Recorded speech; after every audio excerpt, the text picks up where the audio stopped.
You open this door with the key of reason. Beyond it is another dimension. A dimension of truth. A dimension of freedom. A dimension of joy. You're moving into the land of both the ideal and the real, of the possible and the actual. You've just crossed over into the capitalist corner. Where reason meets reality, welcome to the capitalist corner. What's up, everybody? Yes, where reason meets reality. I am your host of the Capitalist Corner, Mark Pellegrino, and also the chairman of the American Capitalist Party, along with my co-host and vice chair of the American Capitalist Party, Michael Liebowitz, who is also the host of various and sundry shows Why you that are dress awesome. Why you dress so snazzy today? So I have an audition. I actually have a meeting at 11:30 with my financial folks. Where they're probably going to want to talk a lot about politics because they like talking politics. To me, I'm a rare guy in Hollywood, so they enjoy my perspective.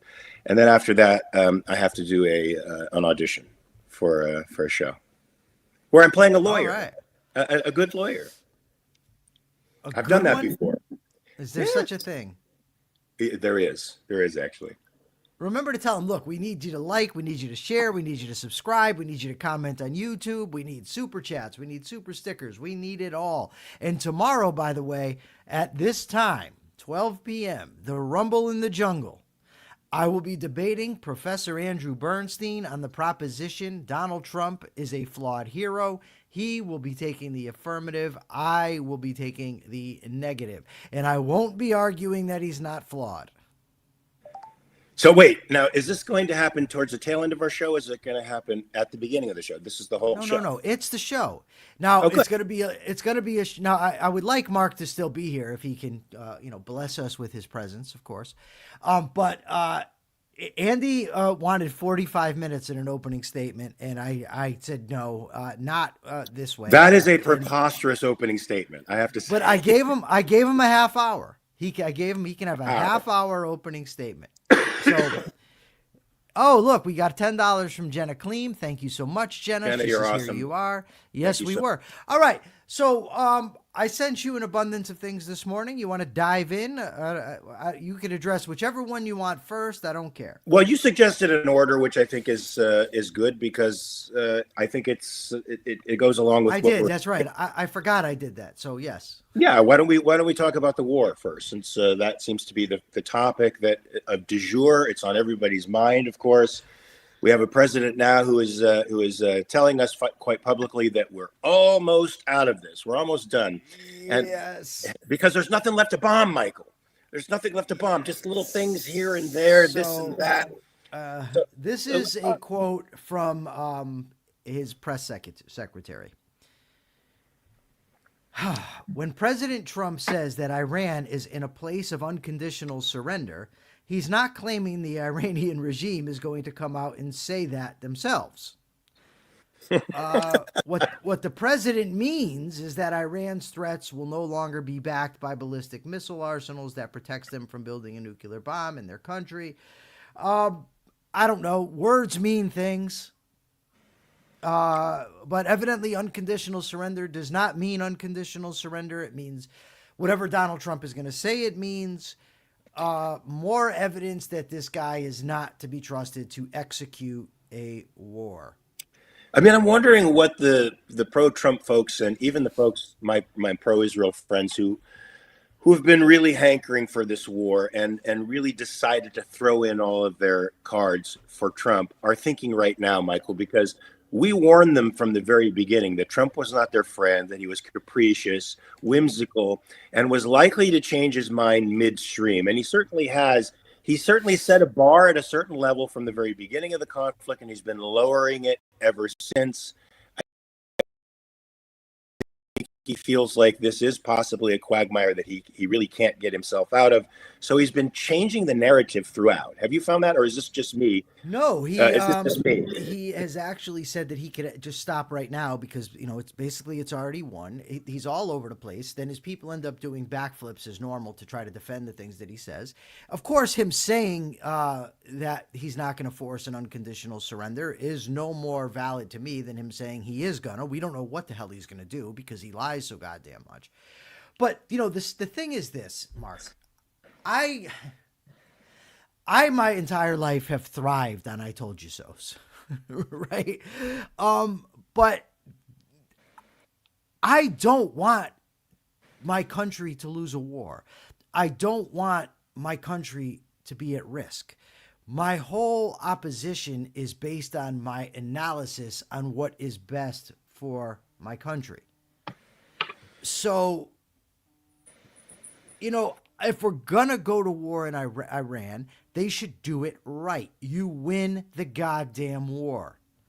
You Yes. don't play games on what unconditional surrender is and what it's not.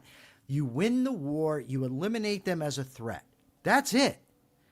And I've never been confident that Trump will do that. So it's not like a happy thing. Like it's not a happy thing that I've been right about Trump violating the Constitution in other ways, or going back on his promises, or being an economic leftist, or they say populist, but a lot of them are left-wing things. I don't want that for my country. I don't want that for me, right? I live here. Yeah. Well, so Race Jacobson says something interesting. He doesn't think this will work out well for Israel. Do you agree with that? I have no idea. I don't either. Go ahead. Well, I don't know. And the thing is, my primary concern is not with Israel. I get that there's a lot of people, Mark, you're one of them, who has been very much focused on Israel. I'm not. I don't live in Israel. I don't pay taxes in Israel. I'm not subject to the Israeli draft. This isn't to say that I don't root for Israel against their terrorist enemies. I do. I think Israel is right, largely, in these disagreements, wars with them. I just don't spend a lot of my bandwidth in terms of mental energy and time in delving into what's best for Israel. I'm concerned with what's best for America. Now, if it's in America's interest to ally with Israel, I'm all for it. But I haven't even gotten to that point yet where I can even analyze that, because like people are telling me, someone told me this today on X, and I've been told, character of the president is irrelevant when you're doing an analysis on the morality of this thing. Well, it's not, because whether it's in my interest or not has a lot to do with the character and competence of the commander in chief. So, Hey, Michael, it sucks. I want to interrupt. I want to interrupt. I was done. Right, you can go. Well, because I just think I'm hearkening back to the 90s when the Democrats, after Clinton lied to a grand jury, were claiming that the character of the president didn't matter. And it was the Republicans who were screaming, yes, it does. Character matters. Over and over. And now, of course, here's where you see the tribalism, folks. Now, of course, since their man is in power, their tribe is now at the levers of power. They're screaming that character does not matter. But with the president of the United States, I think with anyone, of course, character does matter. It's who you are. Now, Akira Felix says Israel could annex the entire Middle East. Nobody has the firepower to challenge them. Of course, they could annex the entire Middle East, but this is precisely the problem that all of these powers accuse them of. They accuse them of imperialistic ambitions. And that would only fuel the narrative of those various countries and of the enemies of Israel abroad, that they do have imperialist ambitions when they, in fact, don't. But I agree with Akira in this sense. Nobody can challenge them in the region, Michael. So I don't know that this is going to imperil Israel. If anything, Iran is defanged for a while. I mean, they're going to be defanged for a while. If they're taking out some of their energy infrastructure, incapacitating them economically, it's going to be much more difficult to fund some of their proxies. And Israel is taking out one of their main proxies in Lebanon right now. And it looks like some of the Lebanese government is ready for that to happen, as they should be. This is an invading force that has been occupying the south of Lebanon for decades. It's time for them to go. And that is a positive outcome for Israel. I know some Israelis right now, Michael, they're war weary. They spend all their time in bunkers right now. Thank you, NM, for the $2. Did Biden go to Congress before helping Ukraine? No. He also didn't go to war with Russia. He's also was a terrible president and has never shown any indication that he's really concerned about the Constitution. He's not my ally. I mean, I just don't get. I This is a appreciate the whataboutism. $2. I just feel don't like it's a understand the whataboutism. question. When Obama bombed Libya, I criticized Obama. When Obama passed the Health Care Act, I criticized Obama. When Nancy Pelosi thought it was a ridiculous question about whether the act was unconstitutional, I criticized Nancy Pelosi. I just I don't get this idea. Nothing that Mark or I has ever said on this show has ever indicated in any way that we support Joe Biden, Barack Obama, or any of the rest of them. So how does that become the go-to in somebody's mind? And let's just say for the sake that you want that Mark and I are complete hypocrites and we worshiped Biden. Does that make it okay that Trump does it now? I don't understand. It seems like the animating principle behind the tribes today, Michael, is turnabout is fair play. It's like nobody's, if they're not going to respect the law, we're not going to respect the law. And what goes out the window? Respect for law. And look, the political parties are less harmed by that. They're empowered by it. It's us. It's you and I, the person on the ground, the constituents who are harmed by that. That's why Michael and I are such sticklers, drains the political class. They are the most rapacious and murderous class in all of civilization. If you think that we're a violent society and you could be a victim of crime, you are far less likely to be a victim of a criminal activity out there in the real world than you are to be a victim of a rapacious and parasitic government that will do pretty much anything to retain its power, including harm you. Look, I think the expansion of the regulatory state, which has taken more and more of our freedoms, right now you exist mostly by permission. Michael, I can't add on something to my property right now without getting the permission of a bureaucrat. I can't use my property in the way that I choose, even if it's aesthetically pleasing and good for me, without appealing to a bureaucrat first in order to do it. And I have to have it built according to the bureaucrat specifications. We can't exist except by permission today. And this is not the society Michael and I want, certainly not the society any freedom-loving person would want. You don't exist by permission. You exist by right. And the government is supposed to protect that right. Go ahead, Michael. What are you going to say? And the Constitution is the imperfect instantiation of that principle. And the Constitution's flaws, which there are not in this area. Indeed. So there was this article in the Epic Times. Maybe we should go over a little bit from my memory, and people in the chat can correct me if I'm wrong. I just feel like the goalposts have been moving and moving and moving with this war, and that should have been, if the constitutional arguments weren't enough, Michael, it should have been evidence enough to the Trump supporters that this man is not a stable platform upon which to rest. I've kind of lost count. It was said that Trump wants to take part in he's going to help choose the leader. Then he's not gonna. It was, we're not here for regime change. Yes, we are here for regime change. They're saying that it's hard for me to hear me. Is it, Persephone? Is my voice soft? No. Anybody else say that my voice is soft? If so, we'll turn up the volume, but I think it might be Q to Daba.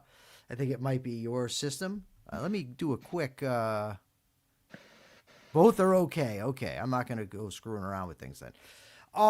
So it was regime change, not regime change. It was to eliminate the nuclear program that Trump already said he obliterated just 6 months ago. It's to take out their Navy, their ballistic missile capabilities. I mean, there's been multiple sort of rationales for this thing. Yeah, and that's scary, folks. The changing narrative is scary. But this is Trump's governing style. I think it reflects his epistemological style. I think it reflects who he is as a man. Michael, you posted a tweet from the Republicans against Trump. I don't know if you could recall it real quickly, but it was something like this. It was about what influenced Trump to go on the attack. And it was his feelings about what were being said to him by his cabinet or significant members of the cabinet. His feelings on the matter, Michael. I mean, the primacy of consciousness aspect to this guy is stronger than I think any other president that I've ever had the unfortunate privilege of living with my entire life. I've never yet heard a president besides him talk about his feelings as his guide to any kind of policy decision. That should frighten everybody. I agree. So I don't know how much more we can say on this. If you want to, you can. Ray's Jacobson says we need to illustrate concrete consequences to what happens when you defy the Constitution with any policy. Some people aren't seeing it, and they need to see it for it to be real for them.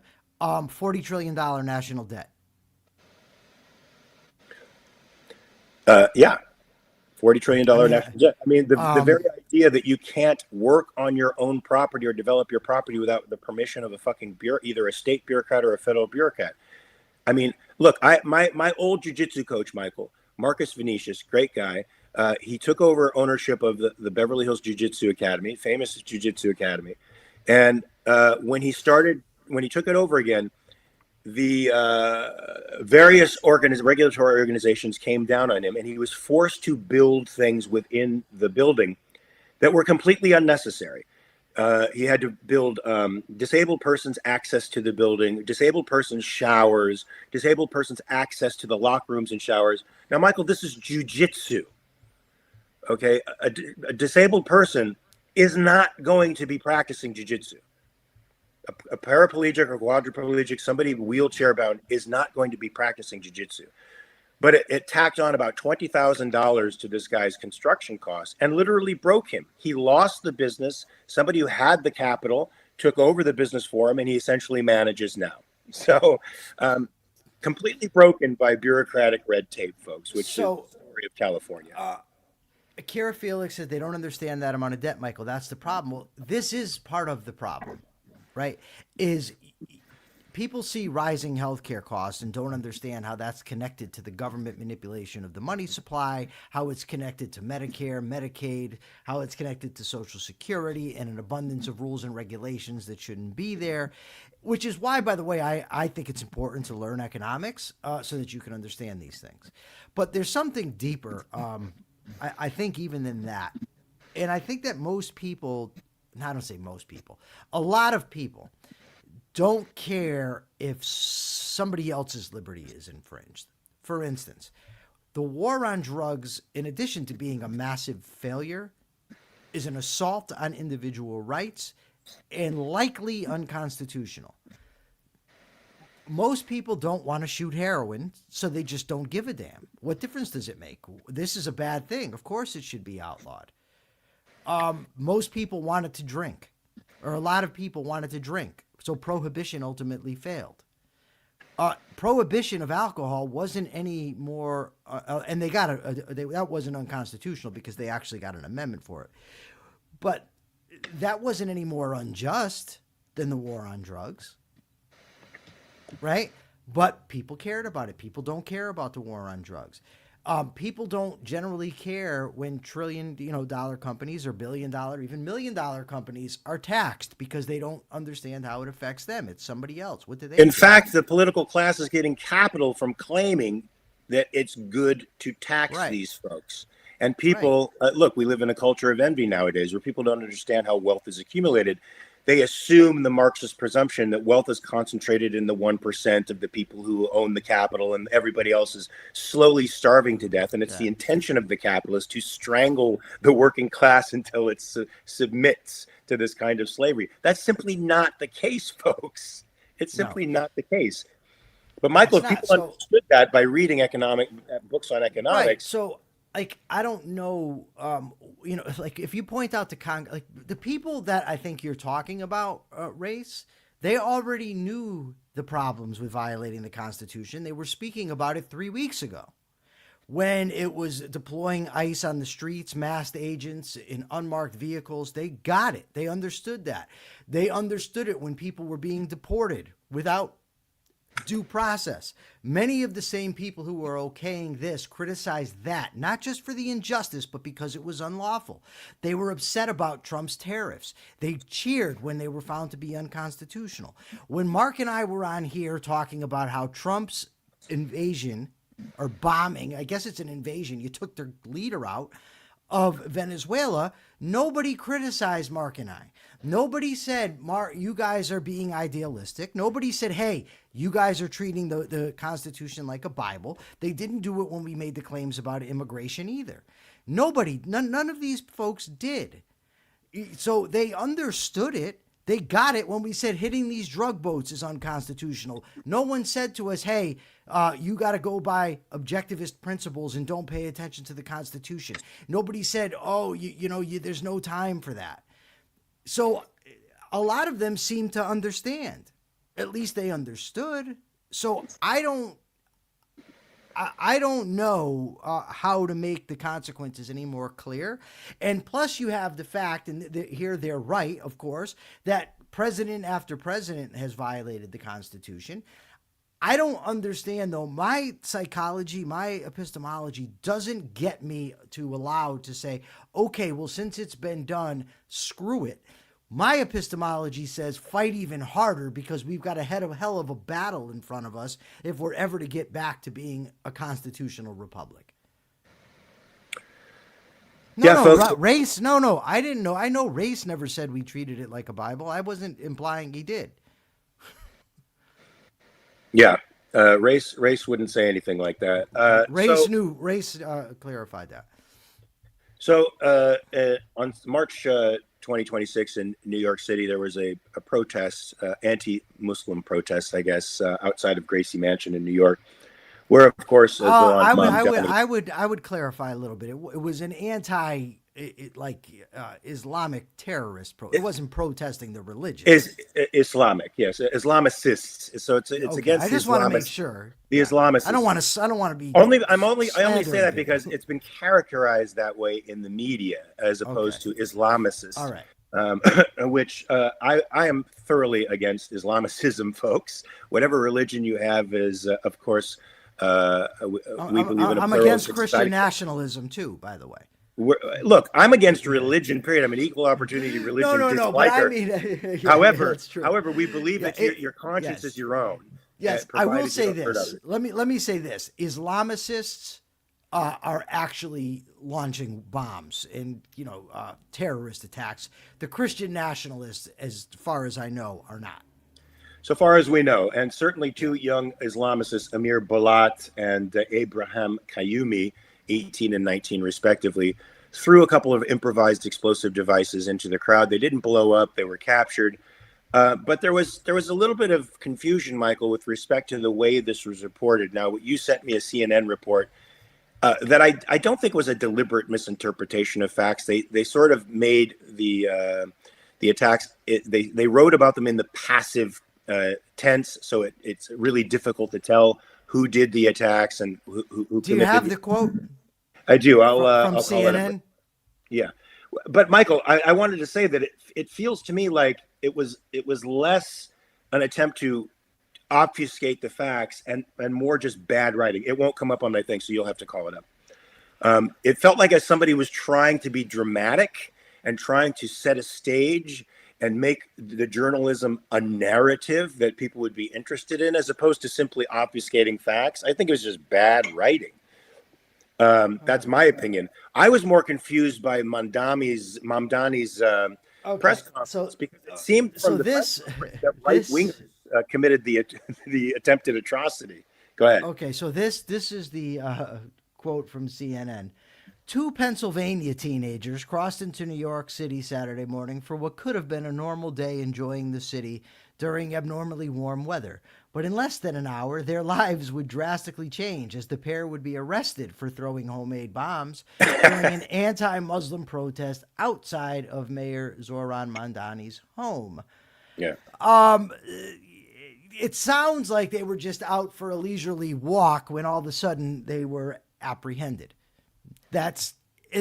People wonder why, or some people wonder why, folks don't trust media. Folks don't trust institutions. This is indicative of why. Yeah, I mean, do you think it was a deliberate obfuscation of facts, or just the fact that the person wrote in the passive tense, which, Michael, is bad writing? It's just bad writing. I don't know. You get taught in basic English to write in the active voice, not in the passive voice. Yeah. A seat was taken by Michael is not the way, to write. You say Michael took a seat. Right. I hate to ascribe malice to folks. What I think. We missed this, and I wanted to talk about it. We'll get to that in a second. I want to finish this thought. What I think is that the media has a bias. We all have them. As I was doing the research on this morning, I noticed what I was excluding. I was excluding stuff that wasn't in line with what I wanted to talk about, right? For instance, when they were, because my ultimate point was why people don't trust the mainstream media. So when I'm asking questions and I'm getting back examples of right-wing media bias, which I know are there, it wasn't relevant to what I want to talk about. And it's not relevant to the point. Everybody has to do that. You necessarily have to decide what to focus on and what to exclude. The problem is that while I'm presenting facts, I'm being a polemicist, right? I'm presenting the truth. I'm not trying to hide anything, but you know my stance and you know what my arguments are. When CNN does it, it's under the guise of neutrality, objectivity, that they're just presenting the facts. So when it comes out like this, it's like, what the hell? What are you doing? I just wanted to share something. There was a question asked of Caroline Levitt. Trump said that he had to strike Iran because he thought Iran would strike the U.S. within 7 days. Where is he getting that? The response was, this was a feeling the president had based on facts. I'm sorry, unacceptable to me. But back to the point. So the trust in media, according to numerous studies, people don't trust the media any longer, by and large. An interesting aspect of this was emotionally they don't trust it, which means there's no emotional connection to it. There's like an aversion automatically to what they say. And they've earned it. I mean, I sent you some stuff. I mean, we can go over some right, of it. But just one that always sticks out to me is the Dan Rather stuff, where he, misled America about George W. Bush right before an election.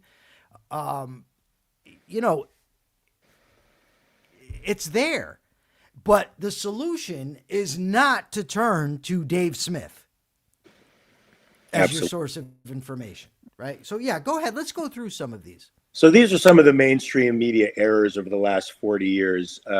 We're going to take a little trip down memory lane here, folks. You do that. I will be right back, Mark. Can you handle this without me for 2 minutes? Yeah. See how many of you folks remember some of these controversial cases. Now, one of the ones that particularly struck me was in 2006, the Duke lacrosse case. Now, you guys remember that, where a girl accused the Duke lacrosse team, the entire team, of gang raping her. And if I remember correctly, you guys can correct me in the chat if I'm wrong, Al Sharpton made quite a deal out of this. Al Sharpton came to the defense of this girl, who it turned out later on was lying, and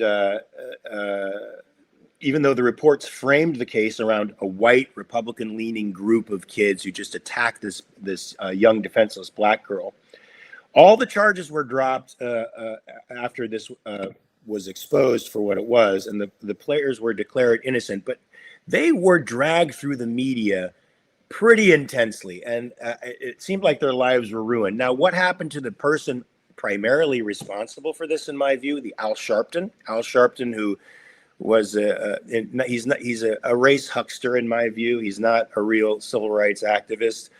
He never apologized, to my recollection, for participating in this massive fraud of the American people and in the destruction of these young players' lives. Never apologized for it, and was never really condemned by anybody. I don't think there was a civil case taken out against him. If anything, He rose in stature in the civil rights community to become, I think, a major player in left-wing media today. And never once has, I think, harkened back to that time and apologized for what he did. If he has, please, somebody in the chat, let me know. But typically, the left seems to fail upwards, and they seem to engage in degrading behavior that makes them more popular. Whereas I don't see the same thing happening on the right. The right still, I think, has a little bit of a conscience when it comes to this stuff and can attack people on the right who seem to be less engaged in the truth. But you guys can let me know if it's not true. The hands up, don't shoot. Ferguson 2014 was one of the most egregious media blunders I think I had ever experienced. Believe it or not, folks, up until that time, I was a supporter of Black Lives Matter. They were posting videos that seemed atrocious, where it seemed very obvious from the body cam footage that they were shooting a young black person who was unarmed. And for a while, I thought they were a force of good. It was this moment in Ferguson where the hands up, don't shoot narrative was disproven by a court of law, by forensic workers. It was actually shown that Michael Brown actually reached into the car and tried to grab the gun of the officer before he was shot. But despite the fact that this was proven in a court of law to be false, the media kept enhancing the narrative and showing basketball teams and sport teams that were wearing, emblazoning this phrase on their jerseys and protesting as a result of this fake narrative, which started a riot, folks, a murderous and destructive riot in Ferguson. From that time on, it became an enemy of Black Lives Matter. And of course, they were exposed later on for being race hucksters and Marxists who absconded $90 million of their followers' money, which, Michael, they're still not paying for. They're still not paying for it in their reputation necessarily. They haven't been taken to court. They're not being sued by any of this. None of that $90 million went to benefit, let's say, poor African-American men and women who could use scholarships who are achievers, but they're pushed down by their economic circumstances to help them rise up in the world. None of that. It went to buying mansions to house this organization and to grow it like the parasite that it is. Here's one that really got me, Michael. The Covington Catholic School smirking teen story in 2019. You remember that one? Oh, yeah, with the Native American guy. And they made it seem like this smug little white asshole was harassing this poor innocent Native American older guy, who I believe was a Vietnam veteran, if I'm not mistaken. I mean, they made such a big production of it. This guy was getting interviewed across many major news stations. He was a liar. He was like a professional activist. And when you see the whole video in context, they were just standing there silently, and they never did anything to offend the guy. He went up to them and got in their faces. And of course, as a young kid, the kid didn't know what to do with this information. So he smiled. And, if you pick up the narrative from that point, it certainly looks bad. But at least there was some justice in this case because there were multiple paid settlements to Sandman, who was really vilified, guys, in the media. And in social media, of course, takes it up, and the public forum becomes a mob outlet for rage. And of course, they tried to ruin this guy's life. Mike, in 2017, there was a Steele dossier coverage, which we all know turned out to be fake, pretty much. But they went on with that narrative for years, Michael, acting as if it was a source of valid information to prosecute Trump. And this, unfortunately, gives, Michael, what do you think of this? When you get things like this, when you get the media palpably working for one side of the political aisle, the other side is going to become paranoid, never trust the media again as a source of information, and they're going to become they're going to be rife with conspiracy theories because they've seen the other side not conspiring, but going after them in a concerted and organized way. And it gives fuel to the kinds of things that Trump, who's more or less a demagogue, gives them. More or less. Well, more or less, because I don't think he's the type of he's not an intelligent demagogue. He's not a demagogue necessarily manipulating the strings of power from a long-term goal. He's a very impulsive, emotional guy who happens to fall in. You know what I'm saying? It doesn't make his demagoguery any less potent, though. There was the Russian bounty story, Michael. Do you remember that one in 2020? I do, yeah, that they were taking out bounties on American soldiers in Afghanistan, I believe, right? The Hunter Biden laptop disinformation narrative, Yeah. which was endorsed by multiple people in the intelligence See, community. I do, though, just want to add to that one. Yes, don't forget the Zimmerman case. Yeah. Yeah, the news sucked on the Hunter Biden laptop thing. No Absolutely. doubt about it. But to me, it's almost like the case of the boy who cried wolf also. I mean, let's not just absolve Trump and his acolytes, for all the bullshit that they put out there, so that when something happens to be true, people are prone to believe what the media says. Some people on the other side, because they know what a liar Trump is. This problem, it intersects in so many ways, and it's just not good. I don't know why Akira's being asked if he's a racist. That seems Because he like says if it had been a white Vietnam veteran, they wouldn't have brought it up. yeah, but that's not a racist statement in any way, shape, or form. It's an observation.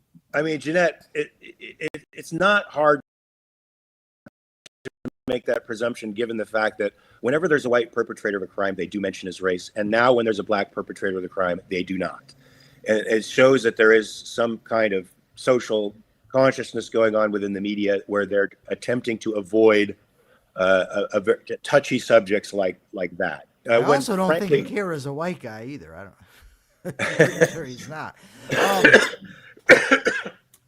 Jeanette says it's a racist comment. I don't know how, but okay. I mean, do you want to get into that? I think it's acknowledging a truth that, white perpetrators are mentioned, their race is mentioned, especially when they're committed against people of color.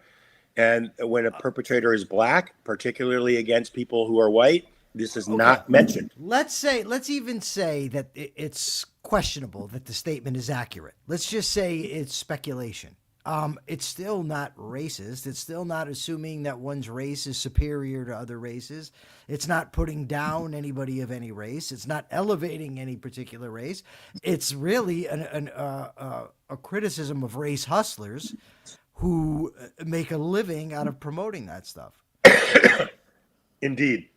And to be honest with you, a media that promotes race differences like this and promotes a popular narrative in order to, I think, gain eyeballs, Michael, to get people interacting with it, because it simply sells. Let's look at the case. I mean, Akira Felix refers to Zimmerman. Remember how much we heard about Zimmerman being a white guy?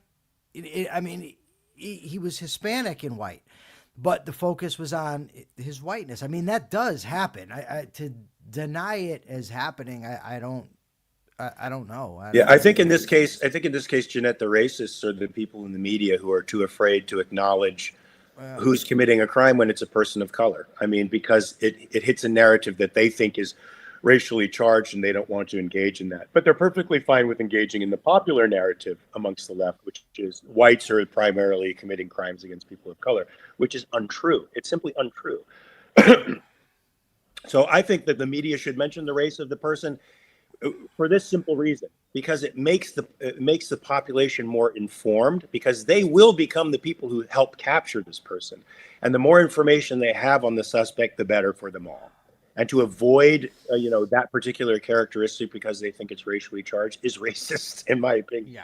Yeah. There was a very fine people quote narrative in 2017 where Trump came out and said there are very fine people on both sides. I guess that was on both sides. In the Unite the Right rally, which turned into a freaking total disaster and a PR nightmare for him. It says that the critics say he still minimized the rally, which I think is true. Supporters say the quote was misrepresented by omission, which is also true. The thing I don't understand is when people do that, right? So one of the problems, let's go back to Iran for a second. One of the problems I have is when people make arguments to me, they fill their arguments with a lot of stuff. And then I fact check, and it turns out that a lot of the things they're saying aren't true. That does not help your case. And when you do this type of reporting, it doesn't help your case because people learn to not trust you. Absolutely. Absolutely. The final one here, Mike, that I think was huge in 2002, 2003. We'll all remember it, especially as liberty-minded folks here. The Iraq WMD coverage. I mean, that really influenced a lot of us, Michael, that the potential war in Iraq was probably just. I remember reading the book Saddam's Bomb Maker. Did you read that book? Yeah. So God, how do I? The problem is now there were people criticizing the war in Iraq. There were people saying that it wasn't true, that he didn't have the weapons, but there was evidence. I mean, he had used chemical weapons in the past.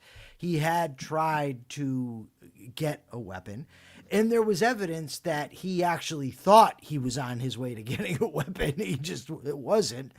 I mean, the media should have done more due diligence. I'll put it that way, but I don't put it.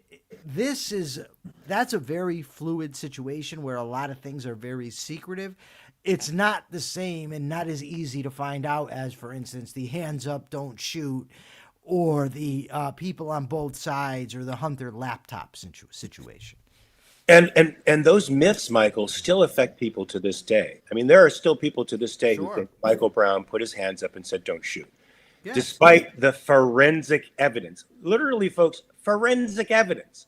This doesn't have anything to do with your prejudices. That's what found that Michael Brown was, in fact, over the guy trying to take his gun when he was shot. Eyewitnesses be damned. Eyewitnesses are really, really sketchy testimony, folks, even though we think it's probably the most sound. It's really not. Scientific evidence is the most sound. Then there's probably been a number of people put away, Michael, in prison for life and or on death row for eyewitness testimony that was false. Yeah. And right now, the more science gets engaged in the criminal adjudication process, so the more some of these people are being exonerated.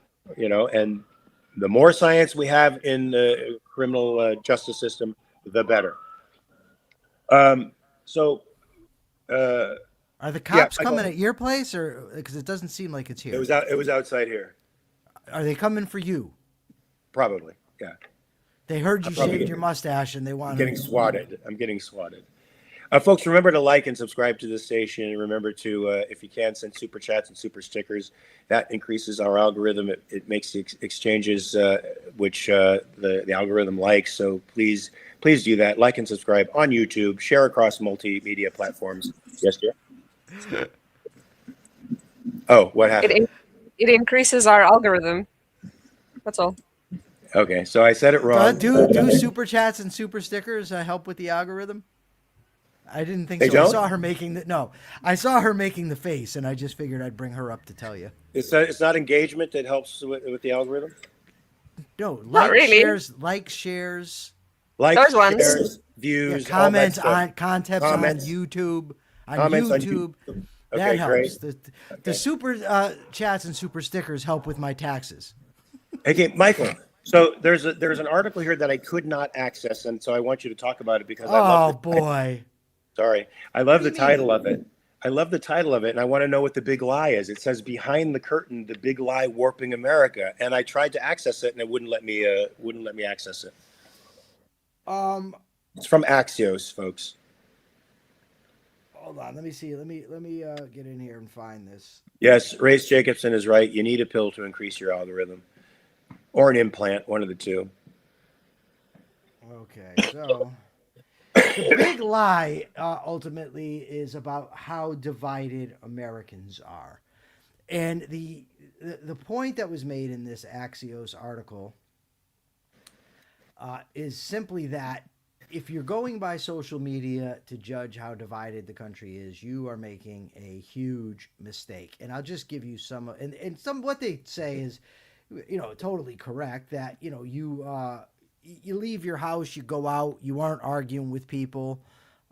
People are still helping each other. Your car stalls, they pull over to help. People are saying "excuse me" in the grocery stores, by and large. Like, we're not at each other's throats. When we are, out, it's on, it's mostly on social media. And this I found very interesting. Let me make sure I found it. 4 out of 5 Americans do not use X. Is that so? Yeah, so 80% of the public is completely oblivious to all the arguments that we get into on X. So I think that let me just, I think it's important to understand that there is the world out there where most people aren't arguing and most people aren't fighting in person. That's important. But 20% of the population is still on X. 20% of the population engages in this stuff. You're talking millions and millions and millions and millions of people. That is a lot. That's a lot of people. And there are a lot of people that are very passionate. I think it's what, 40% or maybe 60%, whatever. Doesn't matter. A lot of people that are Republicans are very supportive of Trump, and a lot of Democrats really, really hate Trump. So, I mean, I think that it's important to put things in perspective and understand that most people aren't engaged in this. That doesn't mean it's not dangerous. It doesn't mean there aren't a lot of people involved in it. Yeah, I mean, when you're engaged in social media, as we are fairly heavily, it's easy to feel that that public forum represents the thoughts of the majority of people. Yeah. And they're loud voices, folks, and they do have quite a bit of influence, to be honest with you. But it's certainly not the whole. The silent majority really is a thing out there. I wish they would get more engaged, to be honest with you, Michael, because I think it would change some of the tenor of the arguments. Robert is right. Twitter is a cesspool. You won't get me to deny that. It is a total cesspool. You sent me something from Mike Allen. Russia wins economic war. This intrigued me, so I had to check this out. Yeah, that actually was part of the Iran thing that we were talking about first. Okay. So are you done? But I think it's interesting. No. My point is that you kind of dropped the ball on this one. Well, it's way down because the it was list. part of that. What do you mean it's way down? It's part of that. The reason I wanted to put that is ultimately, if we're going to go to war, I don't know how much it matters, how much it's benefiting Russia or harming Russia. I include because I've heard a lot of people make this argument on how taking out Iran is so harmful to Russia. Yeah, their perspective, though, Michael, is that it's Russian-made weapons and Chinese-made weapons that the Israelis and the Americans are fighting. I've since heard that this is not necessarily representative of the truth, but that it's that what we're doing is showing China and Russia that we can take out their weapons systems with ease, and that there's nothing they can really do about it, and that Putin will look at this and Xi Jinping will look at this and say, well, shit, maybe we shouldn't invade countries in the future because they'll make us toast. They invaded Ukraine. They've been in Ukraine for quite some time. I don't know how much there is to that. Robert Naser gives us a $1.99 super sticker. Thank you, Robert. And Robert made this comment: would Ayn Rand use X? Robert, I think it would be great if you made a post, if you put on Facebook and on Twitter, and said Ayn Rand would not have used X or Facebook, and if you are on these sites, you are obviously not an objectivist. I think that would be great if you did that. That's all you want. I'm kidding. Stir up more shit in the objectivist community, man. For anybody that wants to take me out of context, I am kidding, of course. There is no objectivist position on whether to be on social media or not. So, Michael, why don't we talk a little bit about Frédéric Bastiat? Because I think he's a very intellectual. The reason we're going to skip over Frédéric Bastiat is because, why, Mark? I don't know why. I'm so happy I can make fun of you again. Why? Because it just wasn't the same. Oh, the jobs. We were supposed to do the jobs. Because remember, we didn't get to it yesterday. That's right. I said we were going to get to it today. It's in the title here. Well, Bastiat is more interesting to me than the jobs issue. But go ahead. You go ahead and let's talk about jobs. You started off. Go ahead, Michael. Go ahead. 69,000 jobs ultimately were lost in February. We discussed that yesterday. Jeffrey Tucker, in the article that I sent Mark from yesterday from the Epoch Times, made a lot of arguments for why he tied it back to COVID and things of that nature. I'm not so sure about that. There was also a good article that, when the economy's at full employment, around 4% unemployment rate, you can expect to have job losses. You're not going to keep having job claims. which is a good argument. I'm not going to oppose it. The problem is then the MAGA folks have to give credit to Joe Biden, which they're not going to want to do. It also gets Trump's the one who's been claiming all the jobs he's going to bring back to the country and how wonderful everything's going to be. So that negates his argument. I personally am not a big fan of these numbers. They release them and then they revise them a month later. By the time they revise them, nobody even remembers. Well, I don't know. I don't generally say, aha, I remember that in July. I thought this was crap and now I'm confirmed or not, whatever. So I'm not a big fan of it. But if you're going to make predictions and you're going to tout it when the economy adds X amount of jobs and you say, oh, look how wonderful my guy's doing. Well, then when it loses 69,000 jobs by the same number, by the same sources, it's tough for you. That's all I have to say. Well, given the fact, Bastiat, you can get given the fact, we will, because we should. I think Bastiat is an important person for everybody to read if they don't want to be fooled by the political class anymore. And look, we live in a world where the political class are now mostly demagogues, and we don't want them to demagogue you into their grift, folks. We want you to avoid the grift and retain your rights. But yeah, Michael. Trump has instead of taking these numbers as potential evidence that his economic policies aren't working, he's doubled down on tariffs. He says tariffs are the favorite word in the English language.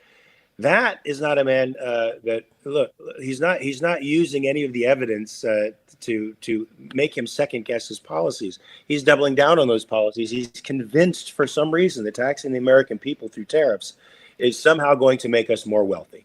Do you know in the book, The Law, the two things that Frédéric Bastiat criticized about America, where America was violating rights? Go ahead. Remind me.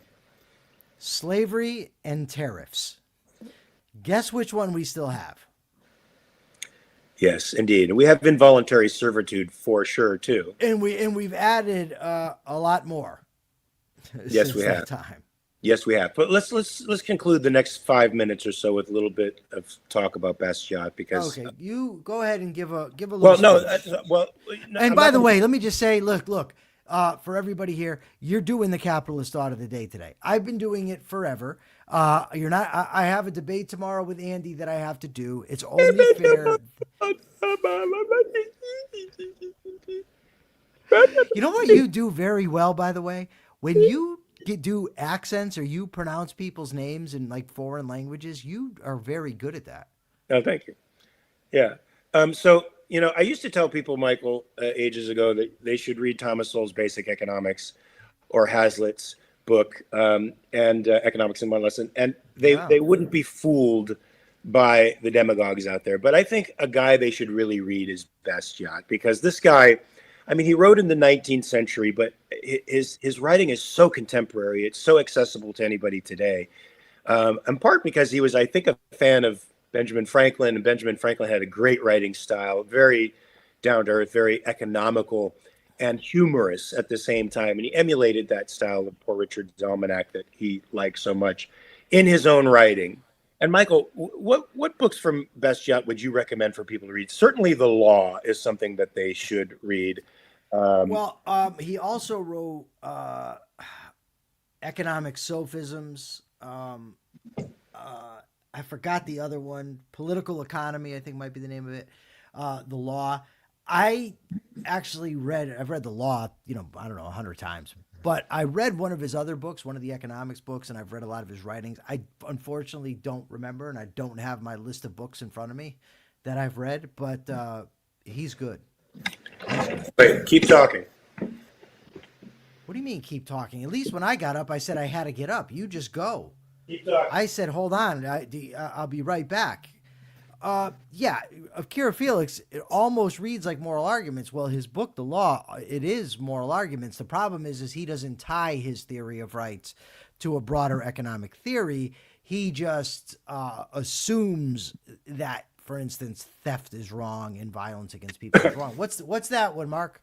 This tome is the complete works of. It's a collection of Bastiat's works. All right. Well, what's in there? Let's go. Broken Window, Disbanding of the Troops, Taxes, Theaters and Fine Arts. Of course, he talked about public works, This is from That Which Is Seen and That Which Is Not Seen. I think people should read That Which Is Seen and Yeah, That Which that's an essay anybody can go find. But what are the books that he's got? The Law, Yeah. Government, What is Money, Capital and Interest. So in Economic Sophisms, the first series, it talks about abundance and scarcity, obstacle, odds. The bottom line is, folks, get out and read some Frédéric Bastiat, Bastiat. It's great. And Yes. if Persephone wants, she can actually find for us the seen and the unseen, and I'll share it to social media if she wants. I'm not putting in no pressure. Do you know that Persephone yesterday made a big thing on social media about how tired she was, and it said, "I'm tired, boss," implying that I was the boss and she's exhausted because I make her do all this work? You're a slave driver. No, I'm not. And it was, I think. Well, look, unfair let's for- look. Persephone not only does a full-time job in her She own does. right, she She's does this great. as it's like a second full-time job because she's Yeah. handling two boomer-adjacent dudes who have their heads up Persephone's their wonderful. I just think it was a low blow on social media. She put out, you ever seen the Green Mile? Yeah. Have you seen the Green Mile? You know the part where he says, "I'm tired, boss." Yeah. That's what she put out there yesterday. It might as well have That's tagged bad. me in there, but she didn't. But I mean, I knew what she was talking about. Look, it was pretty obvious. Okay, So look, are you? my capitalist thought for the day, folks, is that we talk about capitalism not from its economic perspectives so much as from its moral perspective. We think that capitalism is the most moral system that we have yet devised. It's moral because it stands upon the foundation of individual rights and the inviolability of one's property. We understand that the two, your rights and your right to property, are intertwined rights. You cannot have a right to your life without a right to your property, folks. And so we endorse a system where both those rights are inviolable, and the government's only responsibility is to protect them. It does nothing else because we understand whatever else it does in violation of both those fundamental precepts. Oh, so Michael, that's my perspective. What do you got to say? Well, I just want to tell you. So yesterday I asked if people had a problem admitting they were wrong. Jenna Kleem says no, she does not. Not Another Guitar Channel says the main time I find it difficult to admit I'm wrong would be if I think the other person is dishonest or acting in bad faith and they're going to rub my nose in it if I back down. Still, I can't get far acting like that. Nicole Hingle says, no, if I'm wrong, I don't have trouble admitting it. And Greg Lewis said, I thought I was wrong once. It turns out I was mistaken. He says it was a feeble attempt at humor, but Greg, I think it was a great humorous thing. And my question for you, everybody, please go to YouTube and answer the question. The question is, what media source do you go to that you find is reliable? That's it. Thank you very media much for source that, do you folks. find reliable? Thanks, guys. So we're going to be here tomorrow, same bat time, same bat channel, 9 a.m. Pacific, 12 p.m. Eastern. Please remember to like and subscribe to this channel. Make sure to spread it across social media platforms. We think the message of individual rights, liberties, and the inviolability of property need to be the dominant social ethics out there, folks. So help us make that the case by spreading the news. So that you got 23 hours to check your premises. Might I just say? Hold on Yes? before we go. You just said that, and you've got to sing it now. I got to sing what? About start spreading the news. You got to Start spreading the news. We're leaving today. I'd like to be a part of it. New York, New York. All right, I'm sick, so I can't sing that well. But No, folks, that was fantastic. great. Thank you, folks. Remember to check your premises. Peace.